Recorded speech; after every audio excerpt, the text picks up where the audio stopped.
Hello and welcome to the Under the Spotlight podcast with me, Michael Dryden, and Etchez Adokru. This episode is our third installment of our Managers Under the Spotlight series, brought to you by Breaking the Lines and Wyfutbol. Today, I'm pleased to say we are joined by Oisín Doherty. Oisín is a writer for Breaking the Lines and has featured in other online publications such as United District and Backpage Football. Oisín is joining us today to discuss Moyes' revival at West Ham, and we'll discuss how far Moyes can take the Hammers under his management. So, Oisín, if I've pronounced your name correctly, I kind of I hit a few stumbling blocks during that introduction. It's close enough. It's close enough. How are you doing today? I'm very good. Thanks very much. I hope you guys are keeping well. Yeah, all good, all good here. Very excited to touch on Moyes and his revival. As a Sunderland fan, it's somewhat heartbreaking to see him now in his current capacity. Speaks volumes about our club. But obviously he had some falterings at Sociedad and elsewhere, and obviously United too. But Yeah. Etches, how you doing? Bring you in. Yeah, I'm good. So often on this pod, I always try and analyze the moment that Dryden mentions some link to Sunderland, and that took about All roads. 1 minute 34 seconds, and you had to associate the ties between Moyes and Sunderland. Oh, come on, it's David Moyes. Has to be. It is David Moyes. It is David Moyes, to be fair, and I know that he was very close to your heart, even though I believe he didn't. So yeah, I think I'm very good. I got the Carabao Cup tomorrow for Arsenal, which should be cracking. I've got tickets, so I'll be at the game. But I'm excited for this episode. I think it should be really good. Excited to talk about Moyes and the revival. He doesn't look better. He looks like pretty haggard, but he's had a big revival at West Ham, and I think it'd be good to cover it. So kind of to kick things off, Oisín, like looking at Breaking the Lines, I looked at you beforehand. You did articles on Ragnick's Revolution, which I actually quite enjoyed reading, and the Newcastle takeover bid. So what made you decide to do a piece on David Moyes himself? Well, I suppose first of all, a disclaimer: I am a Manchester United fan, so I kind of have a bit of an interest in David Moyes, similar to yourself, Michael. Not too fond memories of his time at the club, but I suppose the first couple of pieces that I did for Breaking the Lines and for Backpage Football were they were kind of negative pieces. So, like one of them was on Solskjaer, who was struggling massively at Man U at the time, and then the whole Newcastle thing, obviously. So I suppose I kind of wanted to try to do something a bit more upbeat than a football club being taken over by by the Saudis. So I kind of moved on to that. And then in terms of why West Ham, my dad is a lifelong West Ham fan, and so is my uncle, actually. So like when we were growing up, we were constantly hearing stories of them going to like League Cup finals and FA Cup finals, and being told stories about Bobby Moore and Trevor Brooking and all like the West Ham guys that won the World Cup with England in '66. Yeah. So there's always been a link with the family. And then in terms of Moyes in particular and West Ham for this season, we went over. My brother actually lives in London, and when we went over to see him, we went to Man United. Were playing West Ham at the London Stadium back in September, and Man United won that day. I think Lingard scored a brilliant goal in the last minute, and I think Mark Noble missed. I think he missed penalty with the last kick of the game. But all we could talk about was how well set up West Ham were. They had such a good structure. Everyone knew exactly what they had to do. And I think it was one of my brothers actually said, imagine if Moyes was managing Man United, what he could do with the team. Just a little bit of structure and a bit of like cohesion. So I suppose that kind of got me thinking about how strong West Ham have become under Moyes over the last 2 years. And I just thought it would be really interesting to examine this rise and kind of Moyes' redemption story. Yeah, I think that's a pretty good answer.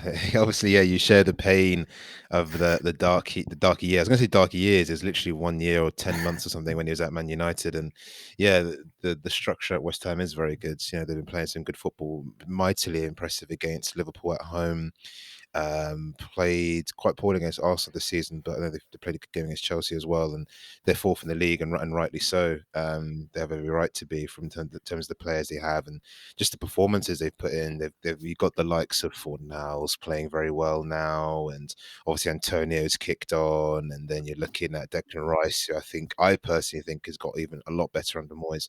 compared to what he was doing under Pellegrini. So it's all shaping up for the rosy times that he's got now. Kind of moving on from that one, like we're talking about all the good stuff about David Moyes and how well he's doing and how great he is. But he actually was at West Ham before they gave the job to Pellegrini as the interim manager, and that was torrid times. I think Slaven Bilic had been sacked, and he was brought in to kind of claw them out the relegation spots because that's where they were. And he managed to swerve relegation with 2 games to spare. But after that sort of positive energy he kind of brought to the club, he was overlooked by Pellegrini. Why do you think he missed out the first time, and what changed the second time round? I suppose I think there's a couple of reasons why he was kind of passed over the first time. Like, as you said, he actually did quite well because West Ham were pretty poor that season, and to stay up he did a pretty good job. But I think the main reason was, at the time, Moyes' reputation was still pretty damaged. It wasn't too long after the relegation with Sunderland, the Sociedad kind of disaster, and with Man U. So his reputation wasn't exactly wasn't in the best shape. And like, even if you look back, so we know the United spell was a disaster. I think it was their worst Premier League season ever. Well, maybe until this season we might break that record. But like, the Sociedad move. Now, in fairness, I'm not going to pretend that I saw an awful lot of Real Sociedad, but just looking at the raw stats, like, they finished 12th in his first half season with them, and then he got sacked the following season, and they were only outside the relegation zone on goal difference. And I think the season before Moyes took over Sociedad, they were actually in the Champions League. So they went from Champions League to 12th to just outside the relegation zone. So like, even though his first half season at West Ham was pretty decent, his reputation was still pretty tarnished from his previous 3 clubs. And I think another pretty interesting reason is that I think West Ham wanted a manager just with a big name. They moved to the stadium. It wasn't exactly an easy move. The fans were pretty unhappy because they didn't want to be there, and it really didn't feel like home. And I think they wanted a manager with like a bit of an aura about him, and a bit of like, a bit of an aura and a bit of a reputation, a big reputation. And you look at Pellegrini, he had won the Premier League. I believe he managed Real Madrid. He was always in the Champions League with big teams. So I think from that respect, he definitely fit the bill a bit better than David Moyes at the time. Now, if you were to offer the board the chance to go back in time, I'm sure they probably would have stuck with Moyes and took an extra 18 months of Moyes in charge, because who knows where they could be if they had that extra almost 2 years. But yeah, I think Moyes' reputation this spell at West Ham has improved it so much more so than his first half season at the club. Well, with your family members being fans, you've got the inside scoop from the fan base in a sense. What was the reaction when Pellegrini came in?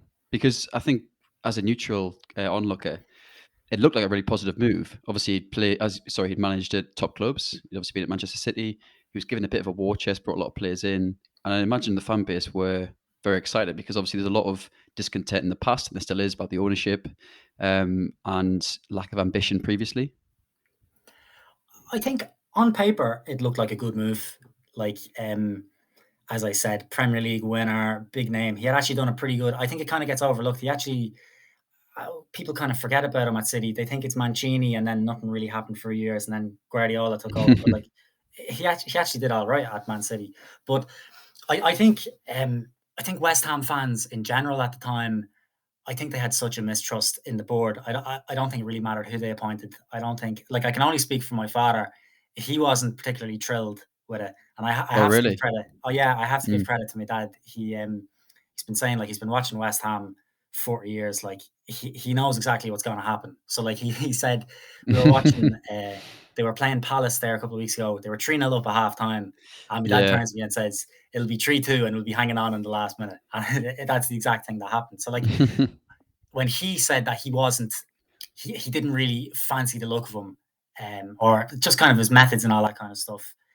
I think my dad may have been speaking for a pretty sizable portion of like diehard West Ham fans.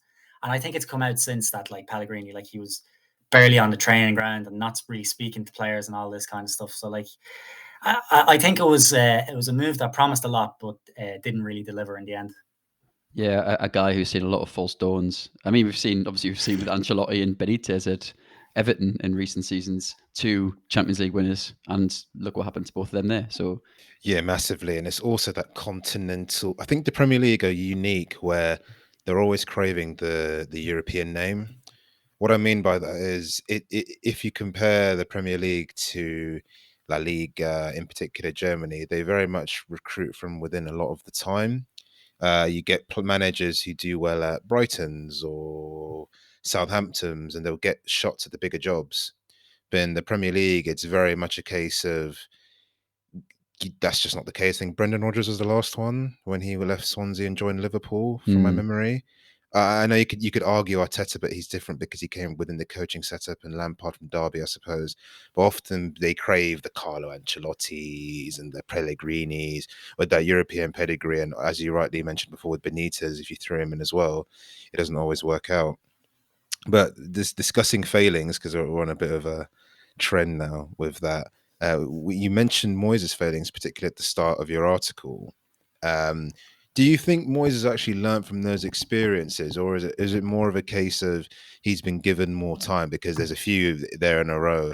I won't say Sunderland again, we already have, but also Sociedad, as well as the United job, really. So do you think Moyes has learned, or have the West Ham board, everything just clicked in together at the right time? I think to give the credit to the West Ham board would be to be doing Moyes a bit of a disservice, because like for as long as I can remember, West Ham have been a little bit of a shambles. Like they've had a couple of good seasons, but for a club that big, they've gotten relegated quite a few times, like in the past 15, 20 years. So but I think the main thing that Moyes has learned is he's clearly just gone back to basics and gone back to what worked for him in the past. So like if you look at West Ham, as we said earlier, they're so well organized and they've such a clear identity and style of play. They know exactly what they want to do when they have the ball and without the ball. They're just so difficult to break down. The amount of times I saw a stat actually that was floating around, and I think it's still, valid. I think it was before Christmas that West Ham had played 40 games in the Premier League in a row without losing by more than a single goal. So that kind of shows just how they always stick in there and how they're such a difficult side to break down. So like Moyes, he's gone back to basics and he's just made them incredibly difficult to beat.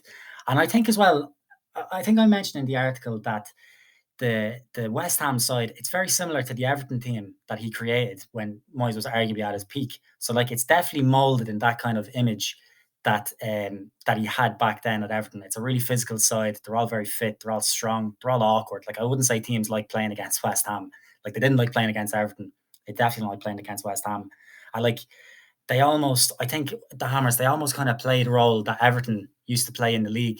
So like I know Everton are kind of a bit of disaster, and we had the Benitez thing there recently as well. But like it used to be, if you went to Goodison Park and you got to win or you got to draw, like I mean, you'd have to be taken seriously as title contenders. Like if you offered teams a point going to Goodison, 9 times out of 10 they'd be pretty happy with that.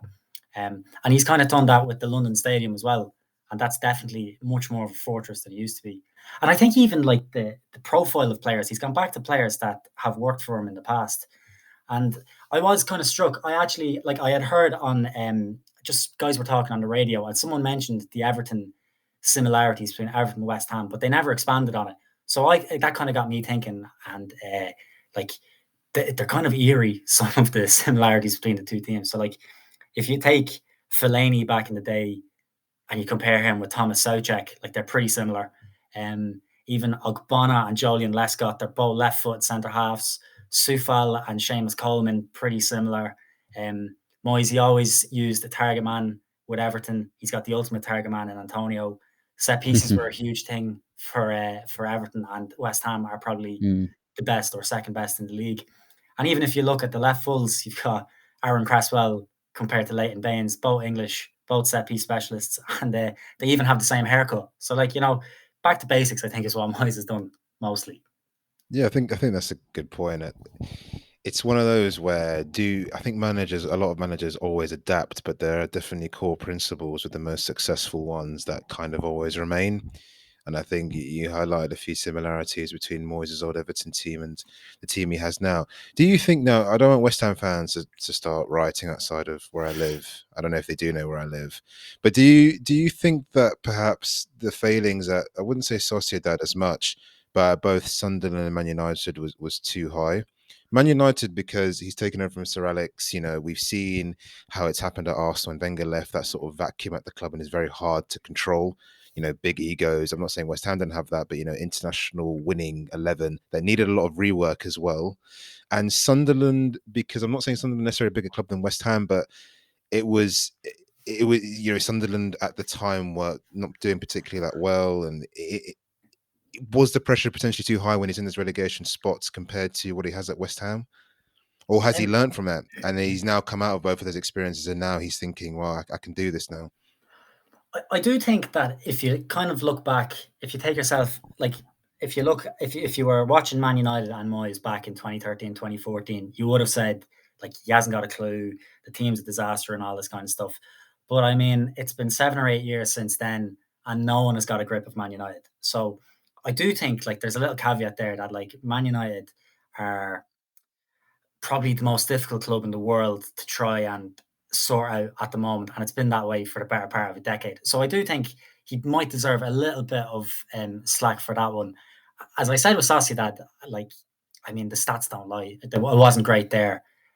And then Sunderland, I kind of feel similar with Sunderland as I do with Man U, because, like, no offense, Michael, but Sunderland were shambles for a long, long time. It was just a matter of time before they ended up getting relegated. And obviously, Moyes he got the notoriety or the a lot of stick because of that. And I don't think he did well at any of those jobs, but I do think there was an extenuating circumstances, perhaps. But also, I think you're right, Etches, with the pressure. I think Moyes kind of thrives in this, when he thrives in these teams where they're not playing to win the league, or they're not playing to just stay up. They're playing to be the best of the rest. And I think that Everton side were outside the big six. I think they were the best team probably of that 3 or 4 years in that era. And I think West Ham, definitely the last couple of years, I definitely think they're the best of the rest. I think they've kind of stepped above Leicester. And you've got, like, the traditional big six, and I think West Ham just outside it. But I do think that's a good point with the pressure. Maybe he just wasn't up to it with United at the time, and with Sunderland obviously as well. Yeah, it's a really interesting take on Sunderland, because we, by the point that Moyes came, he kind of joined a sinking ship.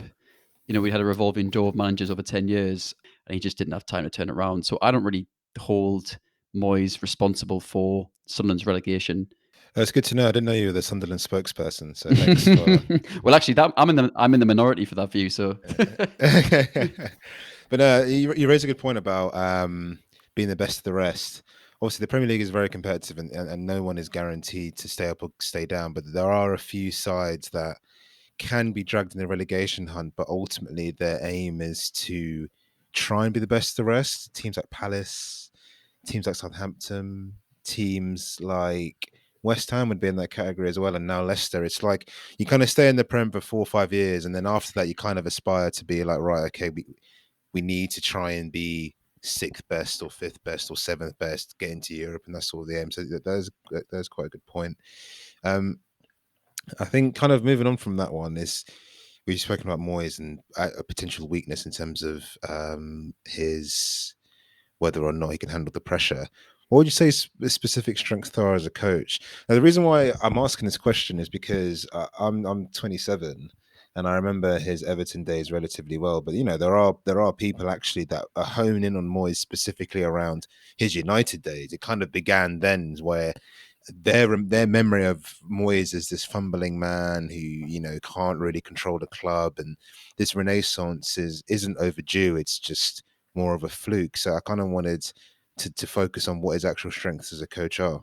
I think that's a good point. That I do think his career at Everton, it's kind of been forgotten a little bit. Like, I was actually doing a piece on Everton there last week, and I was looking at the positions that they finished in the table. So, like, for Moyes, in his 11 seasons, he finished in the top 7 8 times, and since he's left, they've only finished in the top 7 twice. So, like, as we said, they were the best of the rest for a long, long time. and I do think that kind of gets discarded a bit.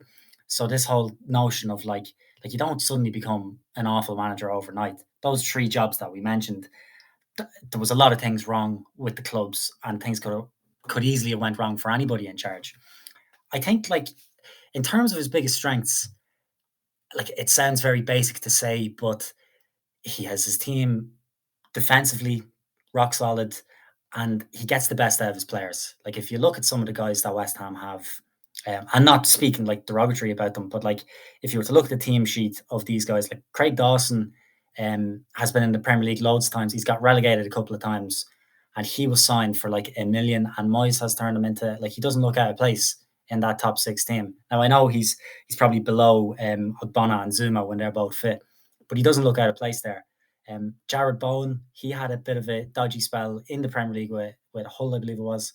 He went back to the Championship, got relegated with Hull. Moyes took him up, and Bowen is... I really like Jared Bowen. Just a little side note, I think he's a class player.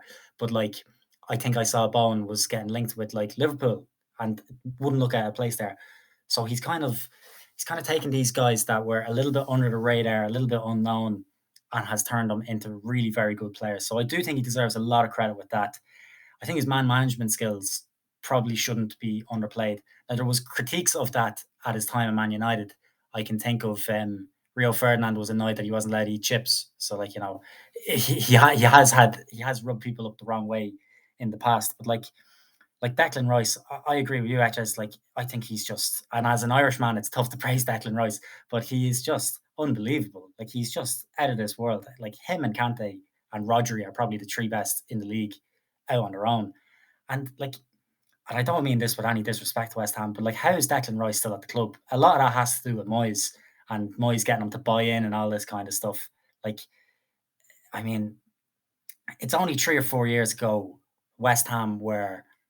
not even 3 or 4 years ago, sorry, 2 years ago, West Ham were dead certs to get relegated that first year with the COVID, and Moyes has just completely transformed them. And I think an awful lot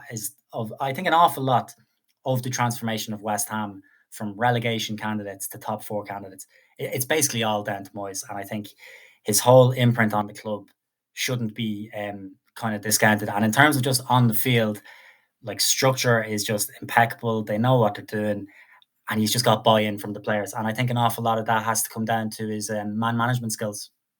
Yeah, I completely agree. I'm a huge Declan Rice fan. I think he's been fantastic, and yeah, it's difficult when we talk about managing a dressing room, because I think there are so many types you need depending on the dressing room you have. I think squads like United, Real Madrid, Barcelona probably is a very tricky one, because you've got a lot of international stars that can be quite difficult to manage. I think if you flip it and you pick a squad like West Ham, players aren't as good. It's about making them a cohesive unit and improving them as players, or also working with players that don't play. We haven't seen a lot of people like Vlasic, who joined for 30 million, who we're going to talk about in a second. You know, not all the players are playing all the time. Benrahma, bought him for big money. I know he's played recently, but he's not been the star man. We've seen the likes of Jared Bowen. He mentioned he's been exceptional this season. You know, he's not been getting his name in the lights as well. So it's a different sort of management. They've got the keeper on loan. He's not in front of Fabianski. He's not Areola, who's at the club as well. So all of that type of managing, I think, yeah, was definitely a strength of Moyes, and definitely something I remember him a lot more for at Everton. But yeah, you're definitely right on that one. So we mentioned Vlasic, which is going to come into this next point. You know, the turning point of Moyes is like a multitude of factors. You know, you mentioned that his new signings settling in was one of them. And you've gone into there's been more hits than misses in recent seasons. West Ham traditionally buy poorly. They always, in my opinion, they have done, spend a good amount of money and tend not to get the value on it. So is this more of a Moyes influence on the new hits? So we're talking the Jared Bowens, the Benrahmas to a certain extent, or is it more of the club as a whole have improved? I think an awful lot. I think the vast majority of this has to come down to David Moyes, because, as you said, for years before that, West Ham had a horrendous track record. Like, I'm just thinking off the top of my head here, like, Chicharito was bought and he was on crazy money and he did nothing. Even Payet was class for us. Like he was probably the best player in the league that season. But like a year later, he was gone, and there was a whole drama with that. And even recently enough, like Sebastian Haller. Now I think Moyes did get rid of him, but Haller was he was useless at West Ham. Like going back to my father again. My father, anytime he was playing, he wouldn't watch the game. He thought that he was so bad for West Ham, and now he's top scorer in the Champions League. Like, so I think the club has a history of poor signings. But if you look since Moyes has come in, as we said, Soufal, Souček, Benrahma, even Benrahma's probably he hasn't played as much or as well as you would have thought, but he's still for West Ham, he's still a pretty good buy. Bowen, Dawson, Zuma was really good until he got injured this season. So I think a lot of it has to do with Moyes, but I also think with recruitment, a lot of it is just to do with luck.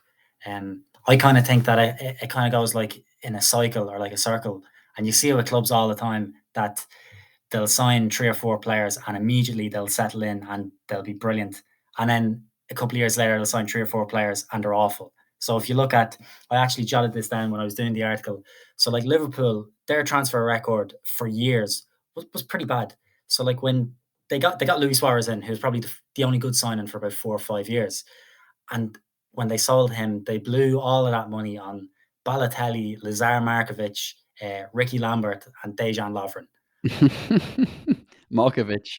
Yeah, God. I remember Markovic. Like, what a list. Yeah. What a list. And then a couple of years later, Klopp comes in, and in the space of 2 seasons, he gets Alisson, Salah, Mane, Fabinho, Van Dijk, and Andy Robertson. So an awful lot of it is to do with luck. An awful lot of it is to do with cycles and ups and downs. And I have one with Man United here as well. Like in the early 2000s, there was Kleberson and Jamba and all these guys signed. And then in the space of 3 years, Fergie signed Vidic, Evra, Van der Sar, Carrick, Rooney, and Ronaldo. And that was the Champions League winning team. So there's a lot of luck involved, but I think because there's been such an uptick in recruitment, I think Moyes has to get an awful lot of credit.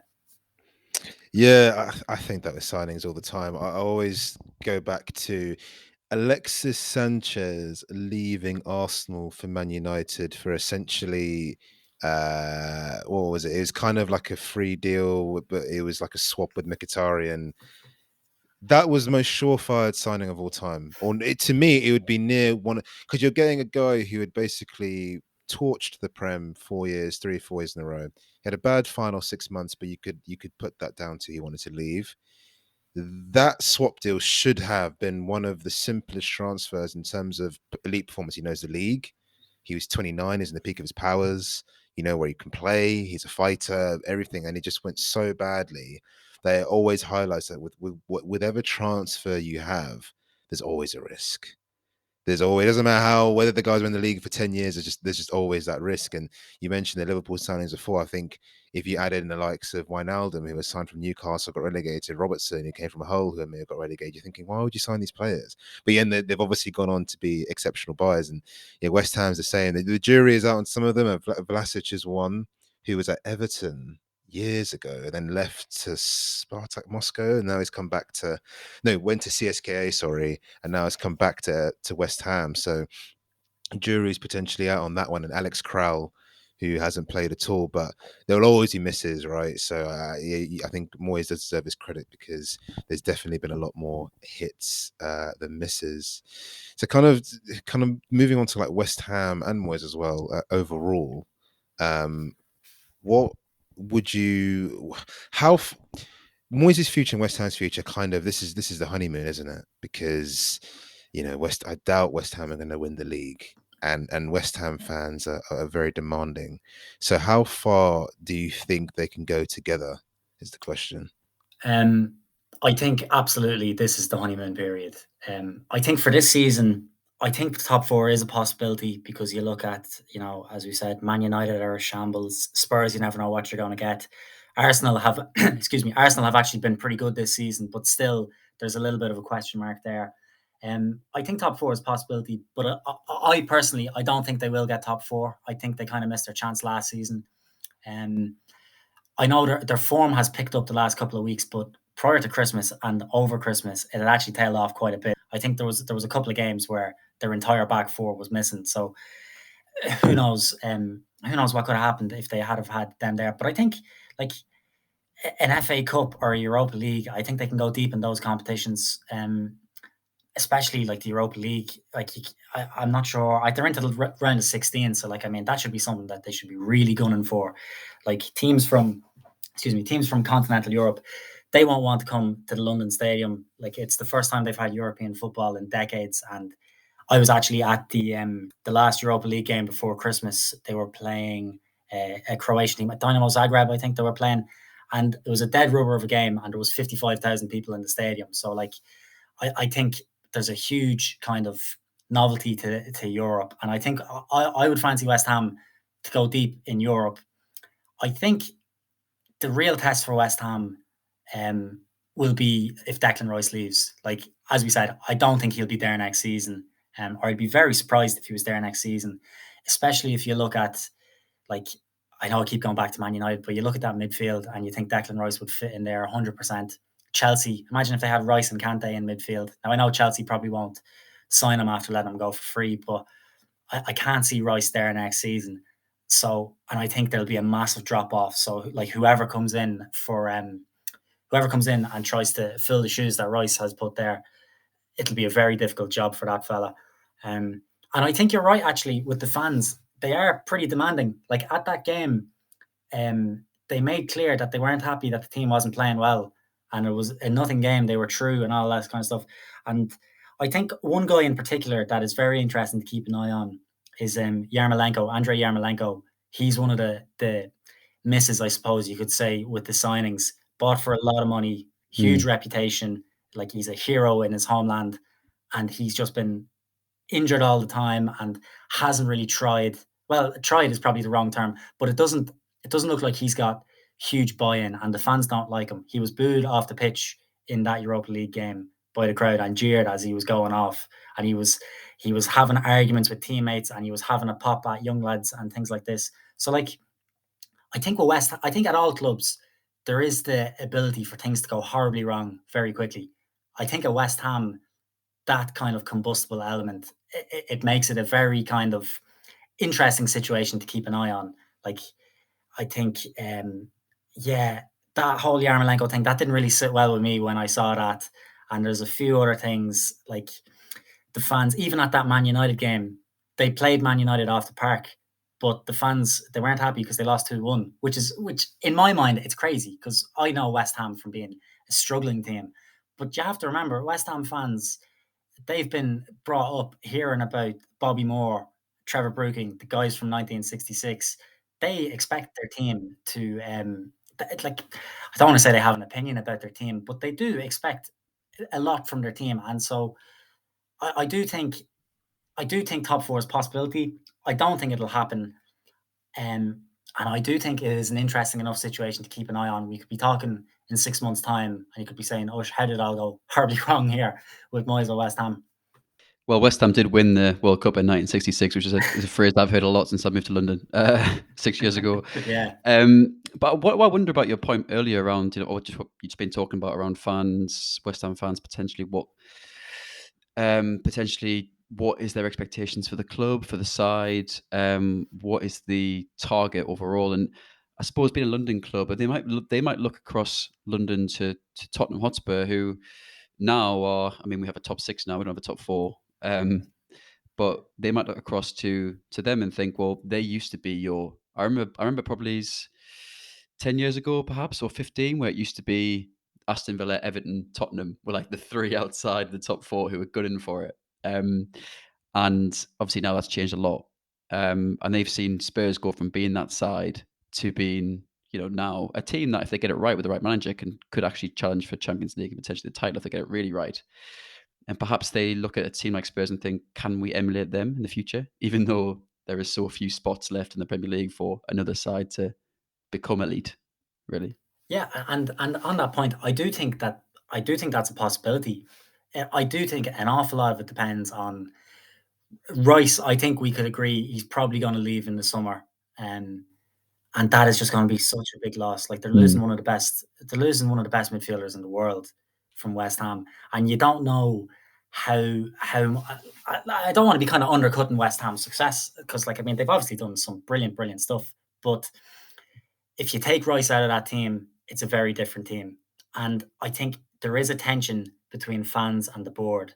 Like, it's only 3 or 4 years ago that fans stormed the pitch in the middle of a Premier League game and got it abandoned. So like, and if you see Yeah. West Ham fans on Twitter, an awful lot of them have like Gold and Sullivan out in their bios and all this kind of stuff.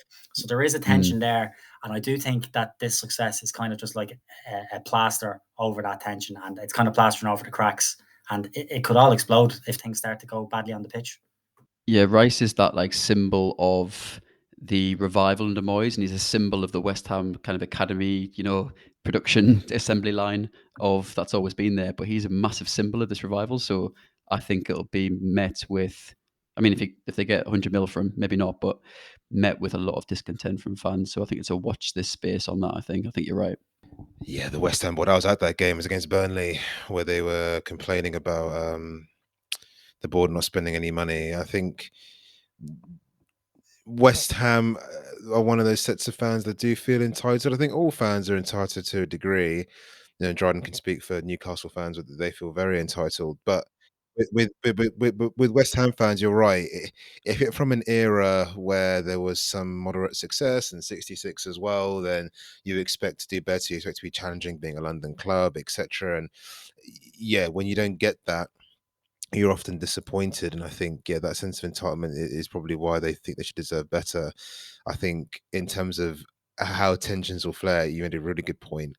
I don't think fans like the board still. I have a few friends here, West Ham friends. They're very excited. Where I think there's a Czech businessman who's bought shares in the club, and they're obsessed with that because they don't want Golden Sullivan there. The only reason why they're quiet about it because the football's good on the pitch. Same with Arsenal fans; they don't like the Kroenkes, but the club are doing better this season, therefore they're silent. So it'll be interesting to see kind of how it goes. But yeah, once Rice leaves, I don't know where he'll go. I think he'll be a bit like Zaha, where the price quoted for him only really City and a very desperate United will pay, because I think he'll be near £100 million, and I don't know who's going to pay that except for those two. I'm not saying Liverpool can't, or Chelsea. They don't really get dragged into those wars like that. I know they bought Lukaku for lots of money, but Rice is probably a bit different. So we'll have to wait and see how it goes there. But I do think this is kind of the pinnacle, the golden sort of 18 to 24 months we'll see from West Ham before they drift off into still in that chasing pack, but not necessarily the leading pack. And kind of to wrap things up is, could we see Moyes at a top club again, or has his time passed? So he's 61. He's been around the block a few times. This wouldn't be in England. You can rule that out straight away because he's already done United. I think he'll be scarred for life there. But is there a chance we could see him potentially abroad? There are loads of clubs that play Champions League football but aren't necessarily, what would I say? They're not necessarily big hitters in those leagues. Could we see him do another abroad stint, or is he equally scarred from his time at Sociedad? Well, you're right. England's a write-off straight away. The United job means he won't get the City job, means he won't get the Liverpool job. So you can write England off immediately. I don't think he'll get a bigger job than West Ham. I don't think he'll get a club the size of West Ham.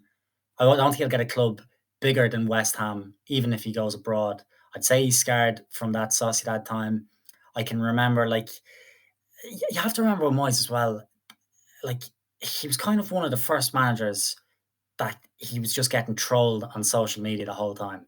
I can even remember people were making fun of him when he was trying to speak Spanish in a Sociedad press conference and all that kind of stuff. And, like, that's something that would stick with you. I wouldn't say he'd fancy going abroad ever again. Well, not ever again. He might go on holidays, but I wouldn't say he'd go abroad for another club. I think, unfortunately, his time has passed, but it is kind of unfair might be the wrong word, but if you were to just imagine that Moyes had never managed Man United, and you're saying who's the best British manager in the Premier League, it's probably David Moyes.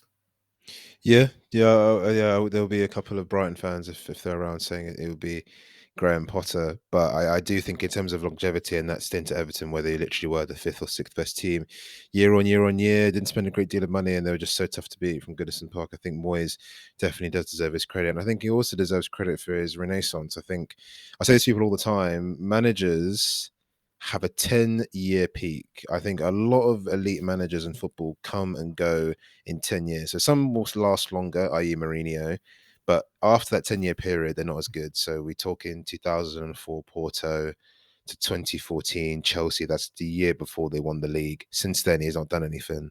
And I think Moyes does deserve credit for having his peak, so to speak, and then having this renaissance now, because that recreation, that being able to go back to basics and to actually be successful, I think is very hard. I think a lot of managers chased it and never managed to get back to it. Wenger being one. You could argue Carlo Ancelotti, even though he's doing well at Madrid now. But, you know, in the early 2000s, he was winning Champions League year on year at Milan and so on and so forth. So I think, yeah, Moyes does deserve huge credit for that. And yeah, he probably is.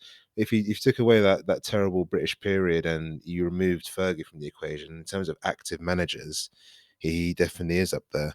There's definitely like a Leicester fan somewhere screaming Brendan Rodgers, but yeah, he's an Irishman. Yeah, true. He's also an Irishman as well. But yeah, we've managed to touch on a lot on Sunderland, Man United, as well as Arsenal on a West Ham pod, but we've also focused on David Moyes, who I think has done a brilliant job at West Ham and rightly deserves his praise. Yes, he does. So I think that's all we have time for today, unfortunately. Thank you, Oisín, for coming on today and joining us to discuss all things David Moyes and West Ham. Please check out Oisín's numerous articles on the Breaking the Lines website. He recently has one on Rafael, on Everton and the demise of Rafael Benitez. Am I right? Yeah, Oisín? it's another cheerful piece. Yeah. Yeah, but very, very relevant at the moment. So coming up on our final episode of our Managers Under the Spotlight series, next week we'll be taking a look at Bruno Lage and his very efficient Wolves side. So please follow Breaking the Lines and Wyfutbol for all upcoming content. Thank you all for listening. Thank you, Oisín, once again. Thanks, fellas. Appreciate it. Cool, and we'll see you next time. Brilliant. Cheers, guys.